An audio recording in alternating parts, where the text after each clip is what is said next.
பெருஞ்சேனை ஒன்று உண்டு அப்படின்னா என்ன? பராசக்தி படத்துல இந்த ஒரு வசனம் ஒரு மிகப்பெரிய தாக்கத்தை ஏற்படுத்தி இருக்கு. இந்த ஒரு வசனம் படத்தையே தூக்கி பிடிச்சிருக்கு அப்படின்னு கூட சொல்லலாம். ஏன் அப்படின்னா, ஒரு மாணவனை, ஒரு இளைஞனை நீ கைது செய்து சிறையில வச்சுட்டா ஒட்டுமொத்தமா போராட்டத்தை முடைக்கிற முடியுமா? முடிச்சிடலாம் அப்படின்னு நினைக்காத. ஒரு பெரும் சேனை ஒன்று உண்டு அப்படின்னா, இந்த சிறையை தாண்டி வெளியில இந்திய நாடு முழுவதும் ஏராளமான லட்சக்கணக்கான மாணவர்கள், இளைஞர்கள் போராட்ட வீரியம் மிக்க குணத்தோட காத்துக்கிட்டு இருக்கிறான். அவன்தான் பெருஞ்சேனை ஒன்று உண்டு அப்படின்னு அந்த படத்துல அந்த வசனங்கள் வரும். இது ஏன் சொல்றேன் அப்படின்னா, நாம சுதந்திர காலகட்டத்தில் இருந்தோம் இல்லையா? நீங்க வந்து ஒரு மிகப்பெரிய போராட்டத்துக்கு அப்புறம் தான் நமக்கு சுதந்திரம் கிடைச்சிருக்கு. இன்னைக்கு அந்த வரலாறு எல்லாமே இருட்டடிக்கப்பட்டிருக்கு. நீ இன்னைக்கு இருக்கிற போய் ஜென்சி கிட்ஸ்ட்ட போயிட்டு யார்ப்பா நமக்கு சுதந்திரம் வாங்கி கொடுத்தா அப்படின்னா, காந்தி அப்படின்னு டக்குன்னு சொல்லுவாங்க. கரெக்டு தான். அடுத்து வேற யாரு வேற வேற யாரு சொல்லு, வேற நேரு, ஓகே, அப்புறம் வேற வேற அப்படி யோசிச்சுக்கிட்டே இருப்பான். அடுத்து சுபாஷ் சந்திர போஸ் யோசிப்பான். அப்படியே தொடர்ச்சியாக யோசிச்சுக்கிட்டே இருப்பான். நல்லா யோசிச்சு சொல்லுவான். வேற விஜய் இல்லை புஷியானது அப்படி யோசிச்சுக்கிட்டே இருப்பான் அவன். அப்போ அது இல்லை, அது அதாவது நாம இப்போ என்ன சொல்ல வரோம்னா, காந்தி சுதந்திரத்துக்காக போராடினாரான்னு கேட்டால் போராடினார். காந்தியும் போராடினார். காந்தி மட்டும் போராடுற, காந்தியும் போராடினார், மற்ற எல்லா தலைவர்களும் போராடினார்கள் அப்படின்னு தான் நாம் இந்த இடத்துல சொல்ல முடியும். சரி, காந்தி மேல விமர்சனங்கள்லாம் தனியாக, அதை நம்ம தனியாக பேசலாம். ஆனால் எல்லாருமே போராடினாங்க. அதை விட தாண்டி இந்திய நாட்டு சுதந்திரத்துக்காகவும் சரி, இந்திய எதிர்ப்பு போராட்டத்துக்கும் சரி, இந்திய நாட்டில் இருக்கிற ஒவ்வொரு மாநிலத்தில் இருக்கக்கூடிய மாணவர்களும் இளைஞர்களும் தன்னெழுச்சியாக எழுந்து வந்து ஒரு பெரிய போராட்டம் நடத்தினான். தன்னுடைய உயிரை தியாகம் செஞ்சான், ஒரு பெரிய தியாகம் செஞ்சான் அப்படிங்கிறதான் இந்த படம். நீங்க எல்லாரும் நினைச்சுக்கிட்டு இருப்பீங்க, இந்த ஜென்சி கிட்ஸ் எல்லாம் இந்தி திணிப்புன்றது தமிழ்நாட்டுக்குள்ளதான், மற்ற மாநிலங்கள்லாம் ஏத்துக்கிட்டாங்க, அதுலயும் அந்த சைடு வட இந்தியாவெல்லாம் ஏத்துக்கிட்டாங்க. இல்லை இல்லை, இந்தி பேசக்கூடிய மாநிலங்கள்லயே இந்தி திணிப்பை அவங்க வந்து மற்ற மாநிலங்கள்ல இந்தி திணிப்பை நடக்கிறத பார்த்தா அவங்க அங்கிருந்துமே வாய்ஸ் ரைஸ் பண்ணியிருக்காங்க. அதை இந்த படத்துல அழுத்தமா சொல்லியிருப்பாங்க.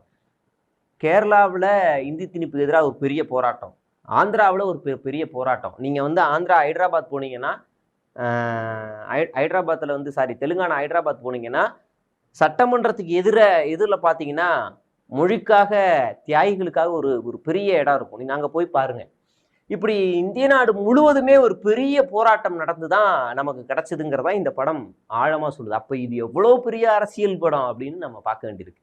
இந்த படத்தோட ஓப்பனிங்கில் மொழியை வச்சு அரசியல் செய்யணும், ஒற்றை மொழியை தூக்கி பிடிக்கணும் அப்படின்னு எந்தெந்த நாடுகள்லாம் முன்னெடுத்ததோ அந்த நாடுகளுடைய நிலை என்னவாச்சு அப்படின்றத ஒரு சின்ன ஒரு வாய்ஸ் ஓவரில் அழகாக கடந்து வந்து முதல் காட்சியை வைக்கிறாங்க. ஓப்பனிங் சீனில் ஹீரோ வந்து நிற்கிறாரு, கையில் ஒரு பொம்மை, ஒரு சோளக்காட்டு பொம்மையை வச்சு நிற்கிறாரு.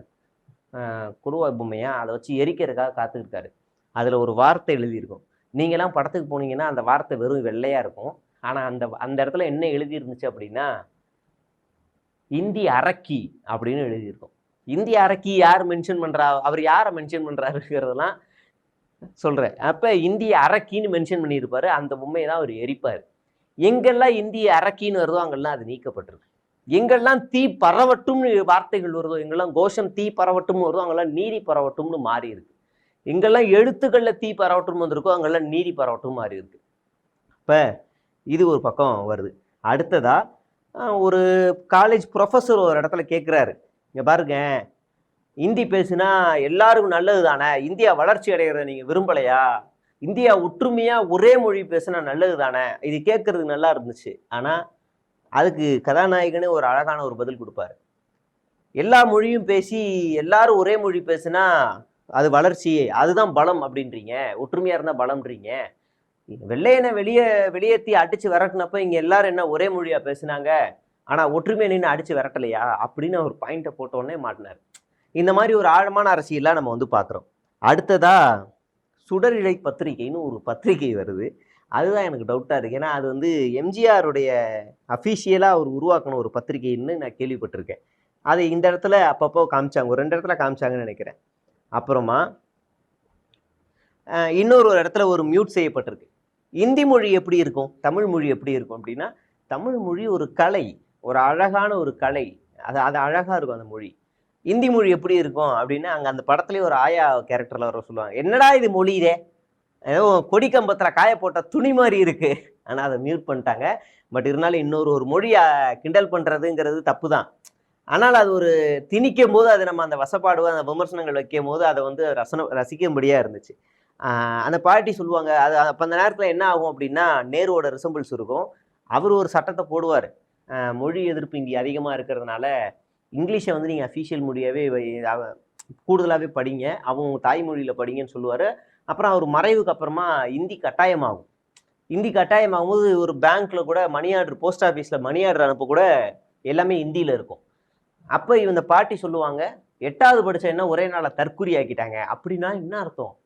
நீங்கள் அந்த காலத்தில் 8வதுனா இந்த காலத்தில் டபுள் டிகிரிக்கு சமம். அப்போ 8வது படிச்ச என்னையவே தற்குறி ஆக்கிட்டாங்கடான்னு ஒரு வசனம். அதனால தான் 8வதுங்கிற அந்த பெயர் அவங்க இயக்குனர் வச்சிருக்காங்கன்றத நம்ம பார்க்க வேண்டியிருக்கு. அப்புறம் கமர்ஷியலாக பார்த்தோன்னா சிவா அதர்வாக்கும் ஒரு பிஜிஎம் இருக்கும். அது ரொம்ப அழகாக இருக்கும். அண்ணன் தம்பியான உறவுக்கான அந்த ஒரு பிஜிஎம், சண்டை நடக்கும், உரிமையில் பேசிக்கிறது இருக்கும், ஆனால் ஒரு அழகான ஒரு பாசம் இருக்கும். அதில் அந்த பிஜிஎம் நல்லாவே சூப்பராக ஒர்க் அவுட் ஆகிருக்கும். இப்போ தான் வில்லனோட என்ட்ரி, ஸ்பெஷல் பவர் ஆக்ட், அதாவது மாநில உரிமையை பறிக்கக்கூடிய ஒரு ஆக்டை கையில் வச்சுக்கிட்டு தான் அவர் தமிழ்நாட்டுக்குள்ளே வருவார். அதாவது அவருக்கு இங்கே சகல வசதிகளும் உண்டு. நேரடியாக முதலமைச்சரை பார்க்க முடியும் ஒரு காவல்துறை அதிகாரிக்கு, நேரடியாக அவர் என்ன வேணாலும் செய்ய முடியும். அவருக்கு கொடுக்கப்பட்டிருக்க அதிகாரம் சிஎம்க்கு இங்கே இல்லை. ஆனால் இன்னைக்கு அந்த நிலைமை இல்லைன்னு வச்சுக்கோங்களேன். இன்னைக்கு அது இல்லை, ஆனால் அந்த நேரத்தில் அது இருந்திருக்கு. அதெல்லாம் அந்த இடத்துல அவங்க காட்டுவாங்க. அப்புறமா கலைஞருடைய ரிசம்பலும் ஒரு இடத்துல வரும், அதுவும் நல்லா இருக்கும். இந்த காவல்துறை அதிகாரி வந்து இன்னைக்கு பத்திரிகையில் என்ன அச்சிடப்படுது வாங்க அப்படின்னு போய் சர்ச் பண்ணுவார். அப்போ கலைஞர் ரிசம்பிளில் ஒருத்தர் இருப்பார், இன்னைக்கு என்ன அச்சிடுறீங்க அப்படின்னும் போது ஒரு 10 பைசா எடுத்து, இந்தா 10 பைசா, காலையில் பத்திரிக்கை வெளியாகும், போய் படிச்சுக்கோ அப்படின்னு ஒரு சீன் ஒன்று உள்ளே வரும். அதுவும் அப்போ உடனே அவரை கைது செய்வாங்க. கைது செய்யும் போது நீ வந்து என்ன கைது செஞ்சிட்டீங்க, 13 இடங்களில் அச்சிடப்படுது, உங்களால் அதை கண்டுபிடிக்க முடியாதுன்னா இவன் அதிகாரத்தை பயன்படுத்தி, சர்க்காரோட அதிகாரத்தை பயன்படுத்தி இந்த இதெல்லாம் அடுத்த நடக்கும். அதனால் நீங்கள் தேட்டரில் போய் பாருங்கள் என்ன நடக்கும் அப்படின்னு. அப்போ அங்கே ஒரு அரசியல் வசனம் இருக்கும். அது என்ன அரசியல் அதுன்னா, சூரியன் உதிக்கும் போது முரசு ஒழிக்கும் அப்படின்னு ஒரு அரசியல் வசனம் அந்த இடத்துல அது கடந்து போகும். இப்போ இப்படி எல்லாமே வரும். இன்டர்வெல்ல ஒரு ஒரு அழகான ஒரு காட்சியை ரொம்ப தத்ரூபமாக வச்சுருப்பாங்க. கண்கலங்கக்கூடிய காட்சி, ஆனால் அது ஒரு தத்ரூபமாக வச்சுருப்பாங்க இயக்குனர். ஒரு கதாநாயகன் தன்னுடைய நண்பனுக்காக போராட்ட குணத்தை முடிச்சுக்கிறாரு.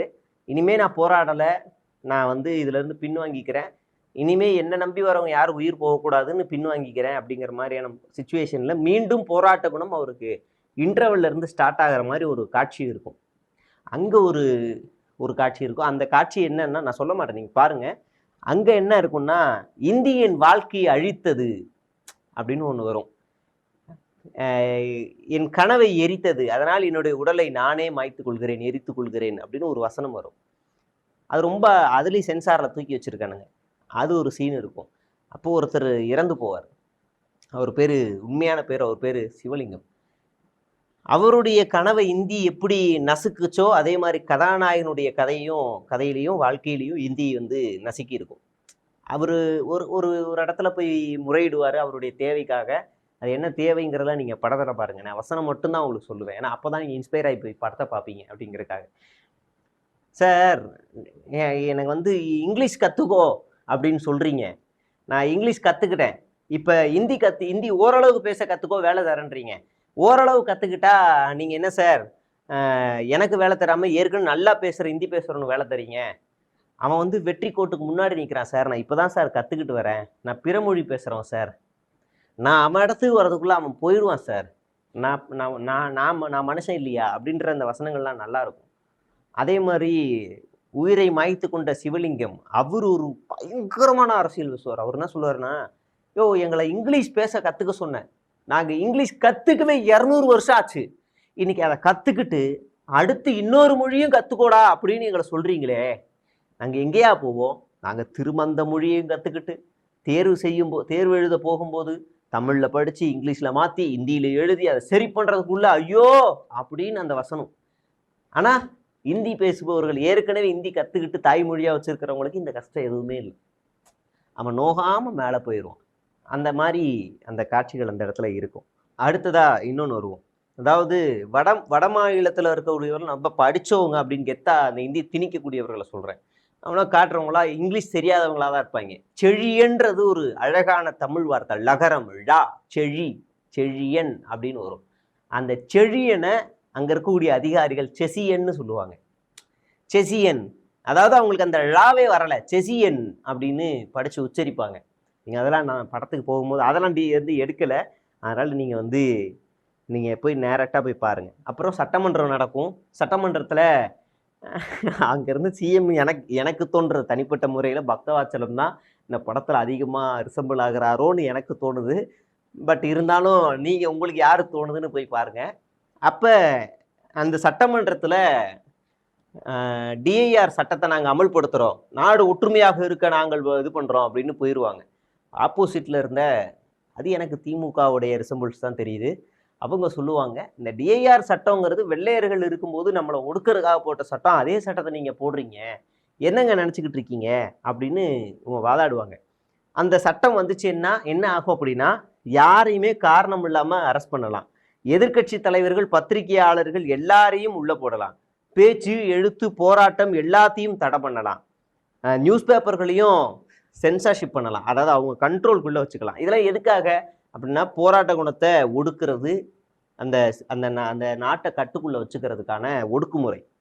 இது எல்லாத்தையுமே அந்த படத்தில் அழகாக அந்த டிஐஆர்னு ஒரு சட்டம் வந்துருச்சுன்னா நீங்கள் கடந்து போவாதீங்க. அது என்னன்னு தேடி படிங்க. சிவலிங்கம் பற்றி தேடி படிங்க. இந்திய எதிர்ப்பு போராட்டம் அதை பற்றி படிங்க. முக்கியமாக இந்திய எதிர்ப்பு போராட்டம் பொள்ளாச்சியில் எவ்வளோ பெரிய விஷயமா மாறுச்சு, எவ்வளோ பெரிய சம்பவமாக மாறுச்சுங்கிறதையும் நீங்கள் தேடி படிங்க. இப்போ ரொம்ப ஈஸி, உங்களுக்கு புத்தக கண்காட்சி இருக்குது, தேடி எடுத்தீங்கன்னா சம்மந்தப்பட்ட புத்தகங்கள் கூட உங்களுக்கு கிடைக்கும். இன்னைக்கு இது இன்னைக்கும் இருக்கிற ஒரு மனப்பான்மை என்ன அப்படின்னா, இந்தி தெரிஞ்சவன் தான் தேசத்தை பாதுகாக்க போகிறவன், இந்தி தெரிஞ்சவன் தான் தேசத்தின் மீது பற்று இருக்கவன். இது இப்படி ஒரு அயோக்கியத்தனமான ஒரு வாதம் பரவிக்கிட்டு இருக்கு. அப்போ இந்த வில்லனை பார்த்து, சரி ஹீரோவை பார்த்து வில்லன் கேட்பாரு, நீ இந்தி கற்றுக்க மாட்டற, நீ ஒரு தேச துரோகி, ஆன்டி, அந்த ஒரு அதையும் ஒரு மியூட் பண்ணி வச்சுருப்பாங்க. அப்போ அவர் கதாநாயகன் சொல்லுவார், 100 வருஷத்துக்கு முன்னாடியே சிப்பாய் கழகத்தில் வெள்ளையனுக்கு எதிராக முதலாக குரல் கொடுத்தது தமிழன் தான். தேசப்பற்றை பற்றி என்கிட்ட சொல்லாத, எங்களுக்கு தெரியும் தேசப்பற்றுனா என்னான்னு அப்படின்னு அழுத்தமாக சொன்னவர் அவர் தான் அப்படின்னு அந்த ஒரு வசனம் இருக்கும். அதுக்கு பின்னாடி நீங்கள் அப்போ நீங்கள் உடனே சிப்பாய் கழக புத்தகங்கள் எடுத்து நீங்கள் படிக்க ஆரம்பிக்கணும். அதை நான் உங்களுக்கு சஜஸ்ட் பண்ணுறேன். அப்புறமா இன்னொன்று, இந்திய எதிர்ப்பு போராட்டம் தமிழ்நாட்டில் தான் அதிகமாக இருக்குன்னு ஒரு வதந்தி பரவிட்டு இருக்குல்ல. இந்திய எதிர்ப்பு போராட்டம் நாடு முழுவதும், இந்தி பேசாத மாநிலங்களில் பெரிய எதிர்ப்பு இன்னைக்கும் இருக்குங்கிறத இந்த படம் நிரூபிச்சிருக்கு. அதையும் ஒரு அழகான ஒரு இதில் சொல்லுவாங்க.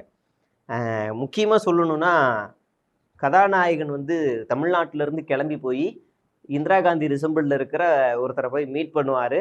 அங்கே அவர்கிட்ட போய் கோரிக்கை வைப்பார், மேடம் தயவு செய்து நான் சொல்கிறது கேளுங்க, இந்தி நாங்கள் வரவே இருக்கிறோம், இந்தியை எதிரியாக பார்க்கல, ஆனால் இந்தி திணிப்பை தான் நாங்கள் எதிர்க்கிறோம்.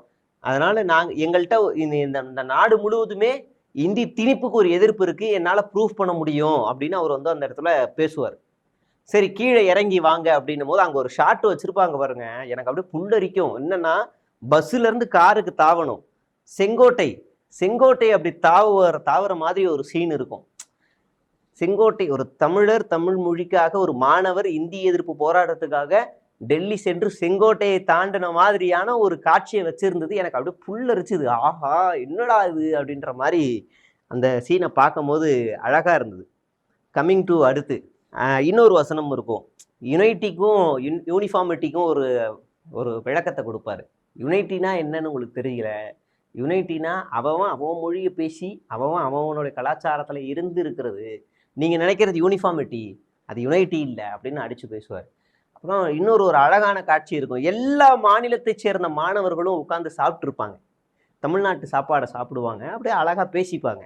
அப்போ ஒரு டைலாக் வரும், இதுதான்யா இந்தியா, கூட்டு பொரியல் சாம்பார் அது இதுன்னு வச்சு சாப்பிட்றோம் பாரு, இதுதான்டா இந்தியா. அடுத்த டைலாக்கு சென்சார்ஷிப். ஆனா இந்த முட்டா சர்க்கார் என்ன சொல்லுது, எல்லாரும் ரொட்டி தின்னுங்கடான்னு சொல்லுது அப்படின்னுவாங்க. அது மியூட்ல எடுத்துட்டாங்க. இந்த மியூட்ல எடுக்க முடியாதுல்ல, நான் சொல்லுவேன். அப்ப இந்த இந்த வசனம் நீங்க அந்த இடத்துல போய் பாருங்க. கிளைமேக்ஸ்ல ஒரு அடிக்கிற பஞ்சு ஹீரோயின்ட்ட கொடுத்துருப்பாங்க. அதுதான் சரியான பாயிண்டா இருக்கும்.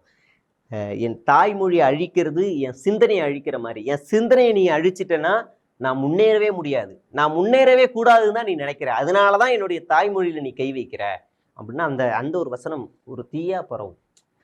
இதெல்லாம் ஒரு பக்கம் என்ன கவர்ந்துச்சு அப்படின்னா, முக்கியமா என்ன கவர்ந்தது என்னன்னா, ரத்னமாலான்னு சொல்லி ஒரு பாடல் வரும். அந்த பாடல் வந்து நான் படிச்ச சென்னை பல்கலைக்கழகத்துல சுத்தி சுத்தி எடுத்த பாடல். நீங்க அந்த அந்த மெட்ராஸ் யூனிவர்சிட்டியில படிச்ச ஸ்டூடெண்ட்ஸுக்கு எல்லாருக்குமே தெரியும்.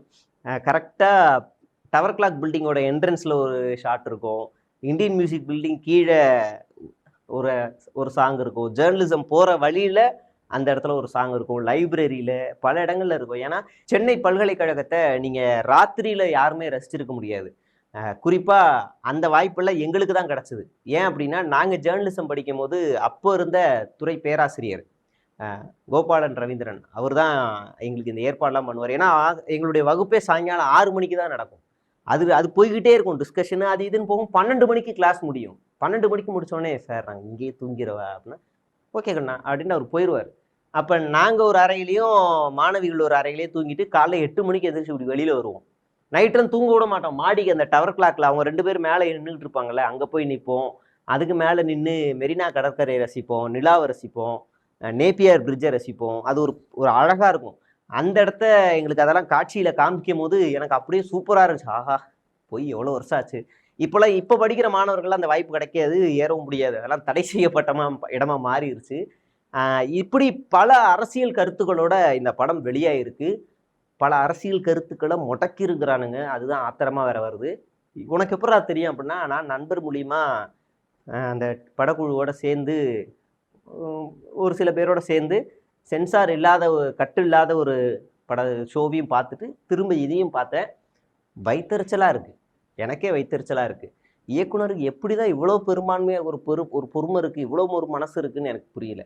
ஏன்னா ஒரு இயக்குனரை கொலை பண்றதுங்கிறதுக்கு என்ன ஒருத்தர் கொலை பண்றதுனா என்ன தெரியுமா? கத்தியால குத்துறது, துப்பாக்கியால சுடுறது, அவங்களுக்கு விஷம் வைக்கிறது. அது இல்லை, அவங்க படைப்பை இதெல்லாம் வைக்காது, இதெல்லாம் எடு அப்படின்னு புடுங்கி இதை மட்டும் வெளியே ரிலீஸ் பண்ணுங்கிறாங்கல்ல, அதுதான் உண்மையிலேயே கொலைன்னு நான் சொல்லுவேன்.